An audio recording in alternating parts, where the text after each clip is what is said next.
Okay, here we are with another modern matchup. This time I'm playing Snapcaster Ascension. We won the roll here, so I'm going to be on the play. See if we can get our opener up. So this is a pretty nice opener. We've got Pyromancer's Ascension, probably for a turn 2 drop, and some nice things to supplement it: Remand, Magma Jet, Snapcaster, Burst. So this looks like a pretty good hand. Opponent leads off with Colonnade. We're just going to fetch it for Steam Vents and play out the Ascension. And just Hallowed Fountain untapped, so not quite sure what he's got there, but representing something. We draw a Sleight of Hand, which we're just going to play out.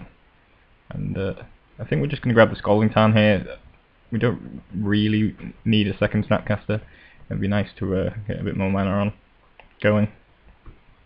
Not sure if that was the ideal play, but I think it was a reasonable play under the circumstances. And plays Think twice, and then Squid Foundry untapped, so that's why he was at. The reason he played his land untapped there.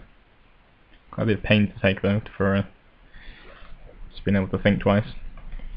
So I'm going to burst, and then burst again here. Put a counter on my Ascension. I'm going to play Serum Visions. Not quite sure what I put on top. I think Magma Jet and something else. Not quite sure what. Well, we're about to see anyway, because we play the Gitaxian Probe. See his hand, he's got Cryptic, which is a problem because it can bounce my Ascension, but we do have Remand here, so might be able to prevent that, at least to some degree. Got Verdict and Path, which are pretty dead against our deck. A Helix, a Bolt, and a Electrolyze. So he's quite heavy on burn himself, but we're way ahead in that he's already taken 2 and double burst, put him down to 10. So reasonably happy with that. We are going to keep Remand up though to deal with any cryptic commands that come our way. So we've got Magma Jet here. I'm going to use it now. That puts a second counter on Ascension now, and we put Lightning Bolt on top, I think it is. Seems like a good position to be in. Decided to keep my Lightning Bolt. I could have just aimed at his face and dealt him 6 damage, but I might start activating the Colonnade, which could be a problem for us, so I decided to hold back on that. He bolts me.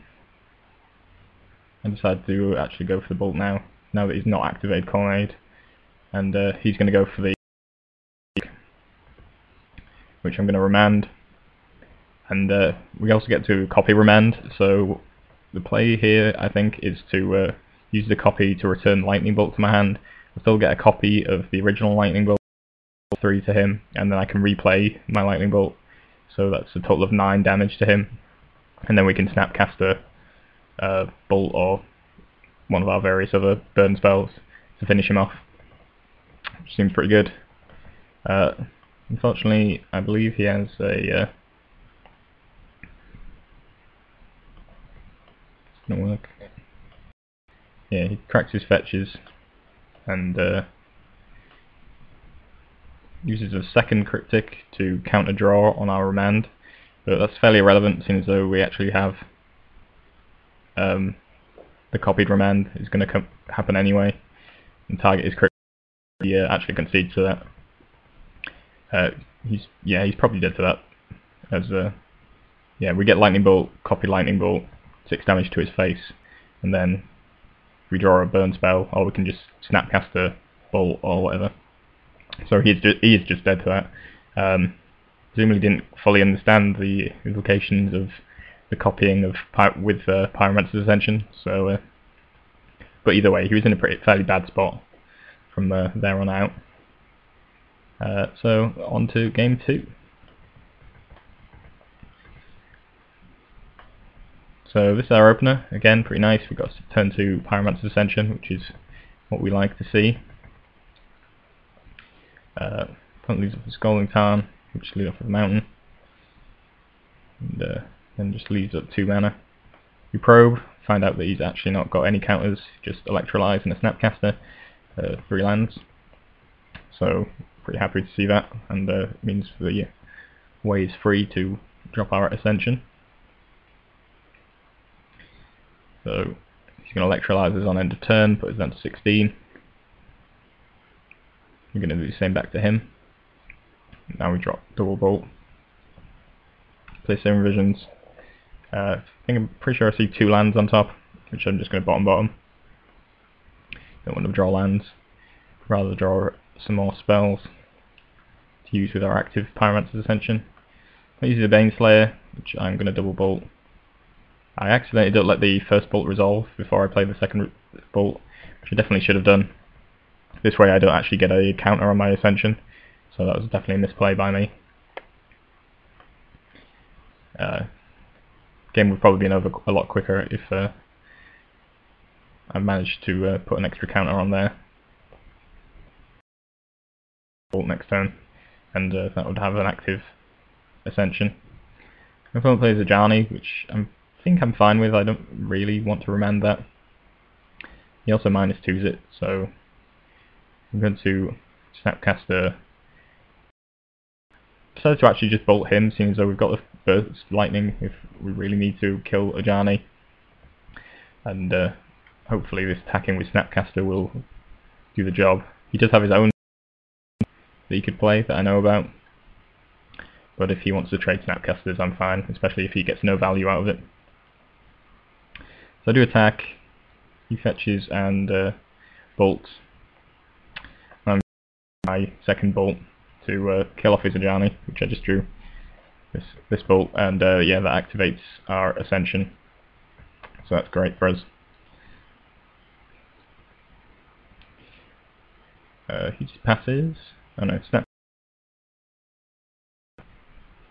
Electrolyze, I assume? Yeah. Putting this down to 8. We have to be a little bit careful about our life total, I suppose, because it could potentially be a problem. I'm going to try and Snapcaster here. We want to Snapcaster Electrolyze, I think. So, might have just used a burn spell or whatever. I'm playing mana leaks, so I kind of went back and forth on what I should do here. I definitely want to leave myself open to him using Cryptic Command to bounce my Ascension, but again, it wouldn't be the worst thing in the world, seeing as though he's only got 1 card in hand, and counter bounce doesn't give him any additional cards, and we can kill the Snapcaster easily, so he's not really putting a lot of pressure on. So I'm fine just paying the 3 here for the leak, and he ends up using his last counter flux to counter the Snapcaster. I don't really want to go down to 6. Seems as though him drawing bolt off the top would just leave me dead.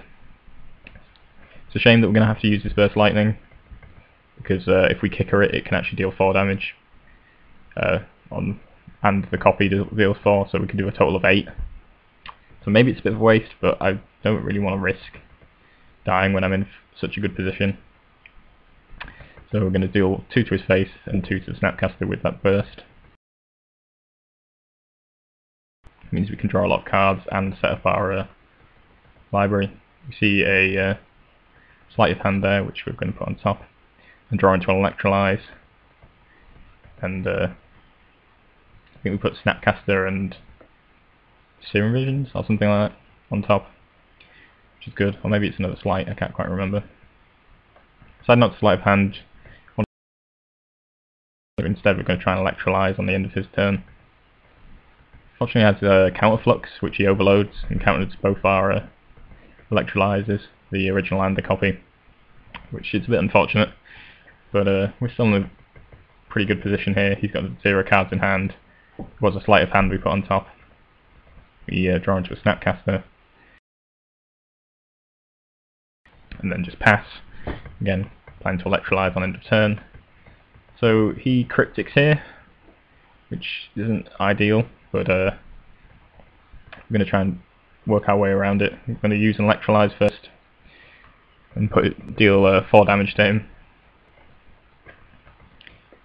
because we're getting kind of close to being able to just kill him.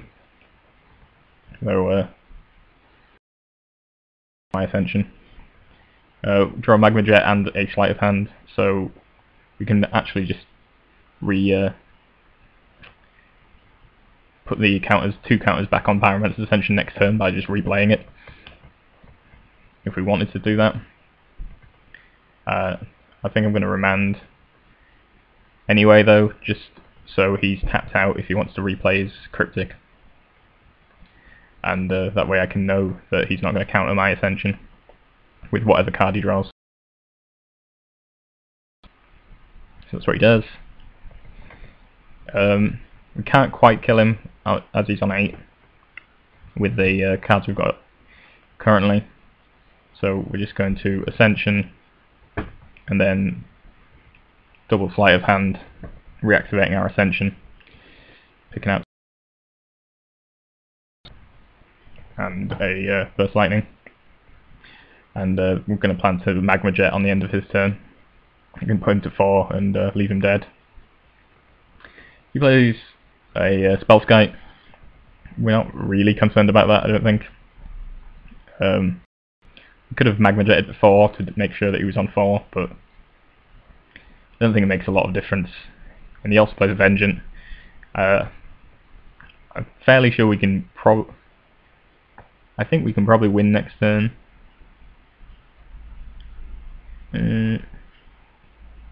Yeah, I think we can probably win if we burst without kicker, kill off the Spellskite, and then burst with kicker his face for 8 damage.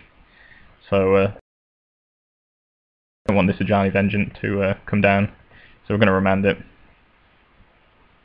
He can't recast it, and yeah, he concedes. He doesn't know what's in our hand, but it's a lot of burn spells, and he's going to die for that. So yeah, overall went pretty well, I think, surprisingly well. Could have gone a lot worse if he had more sideboard, rest in peace, etc. to turn off the Ascension, but overall managed to work out pretty well against this control deck and managed to take down the game and the match.